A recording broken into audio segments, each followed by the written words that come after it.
નમસ્કાર મિત્રો, મારી 7 દીકરીઓ હતી. મારી દીકરીઓ કાળી હતી, તેના સંબંધ ક્યાંય થતા ન હતા. ખૂબ પરેશાન હતી. એક દિવસ એક સ્ત્રી તે 7 સુંદર પુત્રો માટે મારી પુત્રીઓના હાથ માંગવા આવી અને મને કહ્યું કે હું તમારી પુત્રીઓના લગ્ન મારા પુત્ર સાથે કરાવીશ, પણ મારી એક શરત છે. જ્યારે પણ તમે તમારી દીકરીઓને મળવા તેના સાસરે આવો છો તો પહેલાં મને જાણ કરજો. હું થઈ ગઈ અને તેમાં શું વાંધો હતો. એક દિવસ મેં મારી દીકરીઓને સાસરે ફોન કર્યો અને કોઈએ ફોન ઉપાડ્યો નહીં. ત્યાંથી હું જાણ કરવા વગર અંદર ગઈ અને જોયું તો મારા પગ નીચેથી જમીન સરકી ગઈ. આજે હું ખૂબ જ ખુશ હતી, કારણ કે આજે મારી મોટી દીકરી ખુશીઓથી સંબંધ આવ્યો હતો. આ પહેલાં પણ ઘણા સંબંધો આવ્યા હતા, પરંતુ તે મારી પુત્રીઓને નકારીને ચાલ્યા ગયા હતા, કારણ કે મારી દીકરીઓનો રંગ કાળો હતો. મારી પુત્રીઓ દરેક ગુણોમાં સારી હતી, બસ બધાને દેખતા હતા તો તે કાળો રંગ. મારી દીકરીઓ ચહેરા પર કરચલીઓ દેખાવા લાગી. હું મારી પુત્રીઓને દુઃખ જોઈ શકતી ન હતી.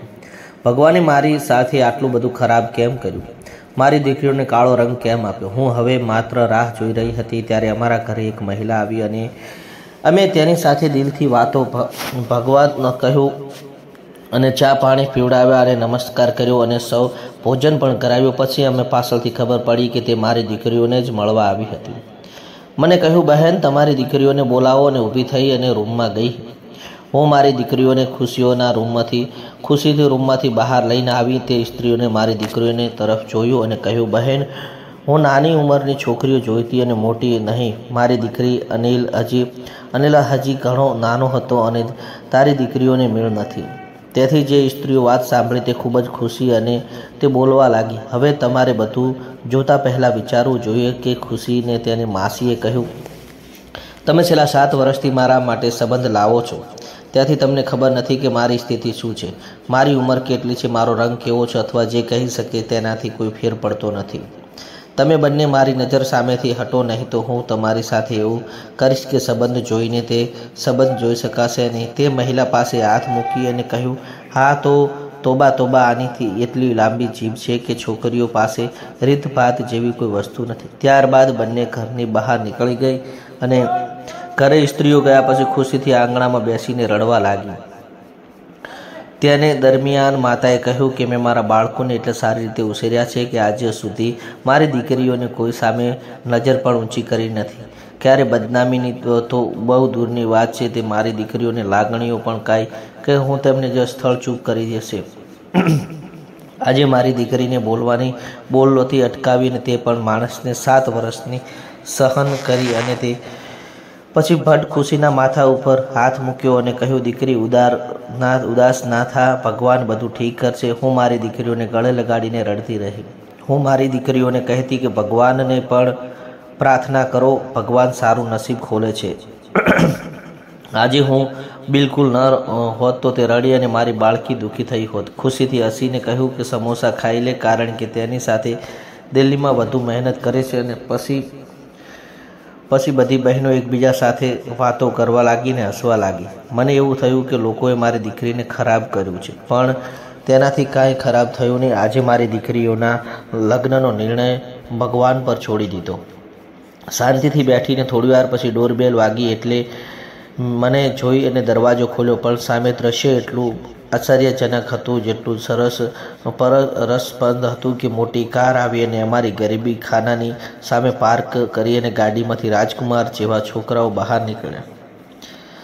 ત્યાં અને અહીંયાથી જોઈ શકને એવું લાગ્યું હતું કે ભૂલમાં આવી હશે ને તે કારમાંથી એક મહિલા પણ ઉતરી. મારી સામે જોઈ તેણે કહ્યું કે શકુંતલા તમારું નામ છે? મેં ઝડપથી માથું હલાવ્યું અને મને કહ્યું, હા. હજુ તો તે ચહેરા પર નીચ છવાઈ ગયું હતું અને કહ્યું, ભગવાન શુક્ર છે તમારું કે ઘર મળ્યું. કે કલાકથી અમે ધક્કા ખાઈ રહ્યા તો કહ્યું, અંદર આવો. આ માટે નહીં કહું. મહિલાની વાત સાંભળી હું સાવ ચોંકી ગઈ. મેં કહ્યું, હા. મેં 3 દીકરીઓને ઇશારો કર્યો. તે બધા સમોસા છોડીને એક લાઈનમાં ઊભી રહી ગઈ અને કહ્યું કે તમારે વધારે સમય નહીં લઉં. મારી માતા 7 પુત્રોને એક કહો છે, 7મો પુત્ર લગ્ન છે જ અને 7 પુત્રીઓ સાથે લગ્ન કરાવવા માંગુ છું. મેં ઘણી જગ્યાએ જોયું પણ મને ક્યારેય એક ઘરની છોકરીઓ ન મળી. એક મહિલાએ કહ્યું, જે સ્ત્રી છે તે તમારા ઘર વિશે કહ્યું અને જોઈ અને તમારા ઘરની આર્થિક સ્થિતિ ખરાબ આર્થિક સ્થિતિ ખરાબ નથી લાગતી. હું ફક્ત એટલું જ કહેવા માંગુ છું કે મને તમારી સાથે દીકરીઓ પસંદ છે. પછી તે સ્ત્રીએ તેના પુત્ર તરફ ઇશારો કર્યો. ત્યારે પુત્ર માતાને આજ્ઞાનું પાલન કર્યું ને સ્ત્રીએ કહ્યું કે અમારે દહેજમાં કંઈ જોઈતું નથી. હું તમારી દીકરીઓને વહુ બનાવી મારા ઘરે લઈ જવા માંગુ છું. મારા પુત્રો સાથે તમારી પુત્રીઓનો સંબંધ મંજૂર છે. સ્ત્રીઓની વાત સાંભળી હું સ્તબ્ધ થઈ ગઈ. મને લાગી ગયું કે સપનું જોયું છે. મારી આંખોમાં આંસુ આવી ગયા. સ્ત્રીએ નારાજ થઈને કહ્યું, શકુંતલાબેન, મને તમારી વાત બિલકુલ પસંદ ના આવી. મને તમારી દીકરીઓ માટે આવું ન બોલો. મને એમ કે આ દીકરીઓ મને આપી દો જેથી હું તેમની માતા બની શકું. હું તમને શરૂઆતથી દીકરીઓની આશા હતી અને આ જ આશાના કારણે દીકરીઓની લાઈન થઈ ગઈ છે. મેં હસીને કહ્યું, બહેન, મને વિચારવાનો સમય આપો.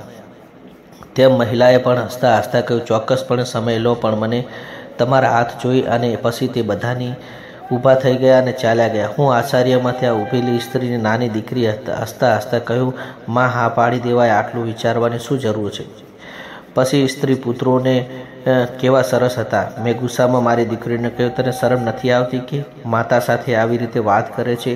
હું વિચિત્ર રહી હતી અને સ્ત્રી વિચારતી રહી હતી અને સ્ત્રીએ દીકરીઓ માટે કેવી રીતે સમસ્ત થઈ ગઈ. મેં મારા પુત્રીઓને પૂછ્યું કે આ પછી લગ્ન માટે હા કહી શું?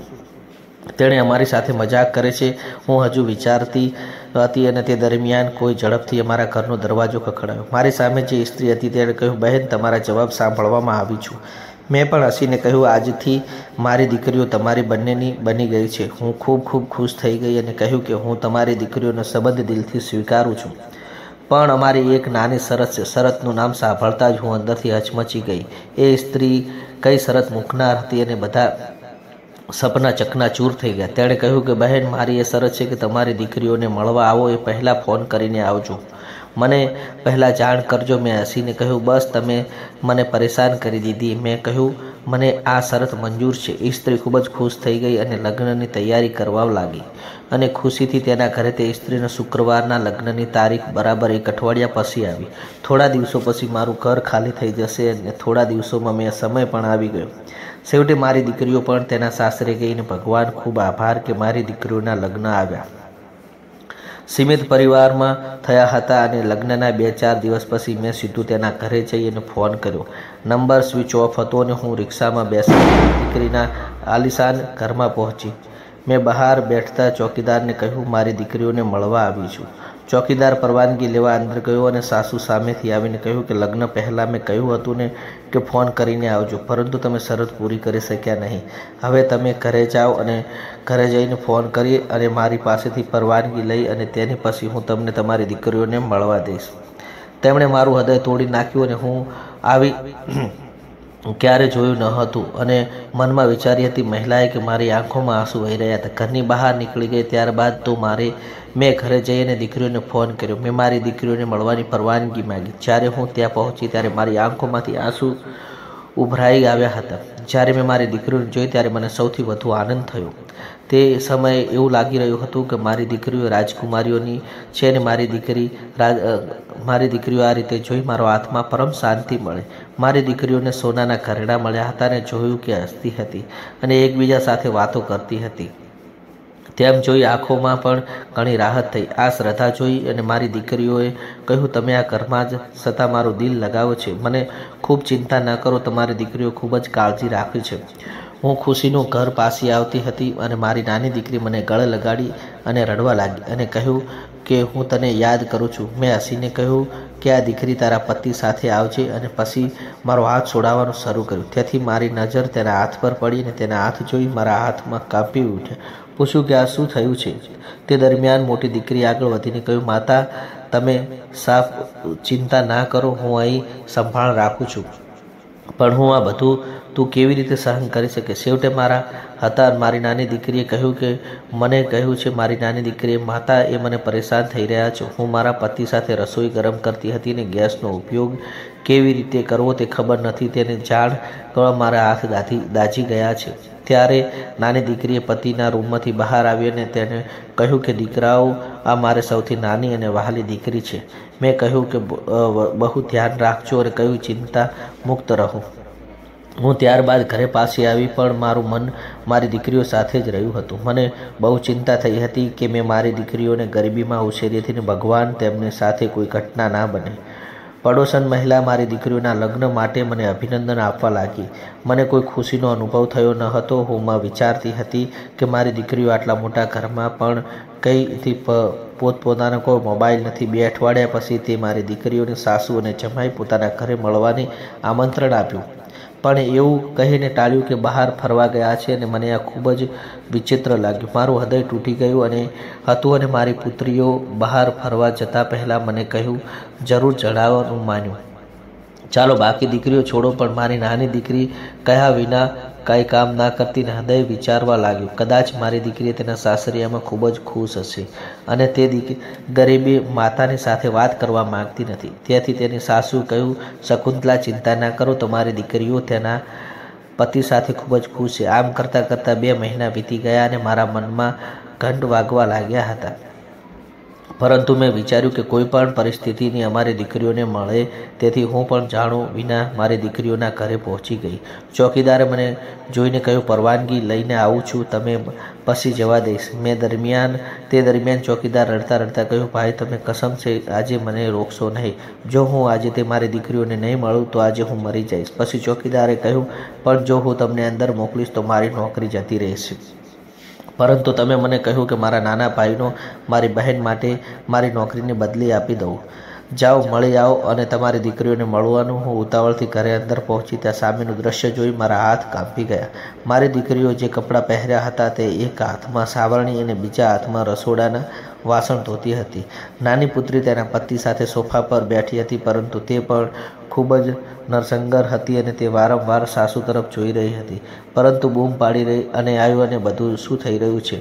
બધા મારી સામે જોવા લાગ્યા અને મારી નાની દીકરી રડતી રડતી મારી પાસે દોડી. બાકીની દીકરીઓ પણ મને ગળે લગાડવા લાગી. મારી દીકરીઓએ સાસુને કહ્યું, તને શરમ નથી આવતી? દીકરીઓ મારાથી અલગ કરી અને તમારા ઘરની દાસીઓ બનાવી. તમે જેટલા જ પુત્રોનો સાથે લગ્ન કરાવ્યા હતા, છેવટે તમારે ઘરે શું અભાવ છે? કોઈ પગાર આપ્યો અને મારા ઘરમાં કામકાજ માટે રાખવા? મેં પણ કહ્યું, હમણાં જ હું મારી દીકરીઓને અહીંથી લઈ જાઉં છું. મેં કહ્યું, મારી એક વાત યાદ રાખજો, હું મારી દીકરીઓને છૂટાછેડા અપાવીશ. તેથી સાસુએ મારી સામે હાથ જોડીને કહ્યું, શકુંતલાબેન, આટલો મોટો નિર્ણય ન લો. પહેલાં એકવાર સાંભળો. જેમ તું તમારા મમતાનો લાચાર છો, તેવી જ રીતે હું પણ લાચાર છું. આ બધી મજબૂરી કરી રહી છું. હકીકત એ છે કે મારા 7 દીકરાઓ થયા તો તે લોકો કોઈ ઇજ્જત ઈર્ષા કરાવતા લાગ્યા. મારા પુત્રાઓ પર કાળા જાદુ કરાવે છે. દિવસે ફરી મારા બાળકોની ઘણી તકલીફ સહન કરી મારા પુત્રોને હંમેશા બીમાર રહેતા હતા. જ્યારે હું પીર બાબાને પાસે ગઈ ત્યારે તેમણે મને કહ્યું કે હું મારા પુત્રોના લગ્ન એક એવા 7 દીકરીઓ હોય ત્યાં 7 પુત્રોના માથે કરી તો કાળા જાદુ દૂર થઈ જશે. જો આમ નહીં થાય તો મારા પુત્રાઓ જીવનો જોખમ છે. અને પીર બાબાએ એ પણ કહ્યું હતું કે તેમનું આખું વરસ છોકરીઓને ઘરે રાખવી પડશે નહીં, જો છતાં તેમના પર કાળા જાદુ થઈ જશે. આના કારણે હવે હું ઘર શોધવા લાગી છું જે ઘરમાં 7 છોકરીઓ હોય અને શકુંતલા તો જો તમારી દીકરીઓ મારા દીકરાઓને લાયક છે. મજબૂરીમાં આ બધું કર્યું છે. એટલા માટે 1 વર્ષ પૂર્ણ થયા બાદ હું પોતે મારા પુત્રાઓને છૂટાછેડા લઈ દઈશ. ત્યાં સુધી તમે તમારી દીકરીઓને અહીં આવજો. મેં ગુસ્સામાં કહ્યું, સતત શરમ આવી જતી નથી? આવા ખરાબ વાત કરો છો. મારી નાની દીકરી પ્રીતિએ કહ્યું, હું પત્નીને ક્યારે છૂટાછેડા નહીં આપે. મારી પતિનું કોઈ એમ્બસ નથી. હું કાળા જાદુ માટે બધું સહન કરું છું. મારા ભાઈએ પોતાને મરતા જોઈ શકતા નથી. મારી એક વાત યાદ રાખજો, હું દિવસે કાળા જાદુ ખતમ થઈ જશે તો દિવસે હું મારી પત્નીનું સન્માન સાથે મારા ઘરમાં રાખીશ. બાકી લોકો પણ અને બસ કાળા જાદુ ખતમ થઈ જશે. અમે બધા પણ મારી પત્નીને જે પ્રેમ કરશું. સાથે દીકરો સાસુઓ પણ માફી માંગી અને કહ્યું, શકુંતલા, જ્યારે ઈચ્છા થાય ત્યારે તારી દીકરીઓને મળવા આવજે. બસ થોડા મહિના છે તેમ તમારી સાથે લઈ જાઓ. પછી મેં મારી દીકરીઓને પૂછ્યું કે તમે બધાએ કહ્યું ને પતિને બહુ સારા છે. વિચાર્યું જ્યારે પણ મારી દીકરીઓ ખુશ છે તો તેમના ઘરે બગાડું. તેથી મારા ઘરે પાછી ફરી. દીકરીઓના સાસુ મારા તમામ દીકરીઓને મોબાઈલ લઈ આપ્યો અને દીકરીઓ મારી સાથે વારંવાર વાત કરવા લાગી. મેં પણ દીકરીઓને સારા કપડાં અને ઘરેણાં પહેરી ઘરમાં રહેવા લાગી. તે જાણી તે મારી દીકરીઓને લાવનાર નથી ત્યારે એવું કે એટલા શરીફ કે તેટલા જે દબાણમાં રાખવાથી તેને મિત્રો મારી સલાહ એ છે કે તમારી દીકરીઓને તે જ સાસરિયામાં ભરોસો રાખજો. બદલે તેમણે જણાવેલો કે જોઈ કેટલી દીકરીઓ સાથે કોઈ પણ ભૂલ કરતાં પહેલાં સાસરિયાઓ 100 વાર વિચારો.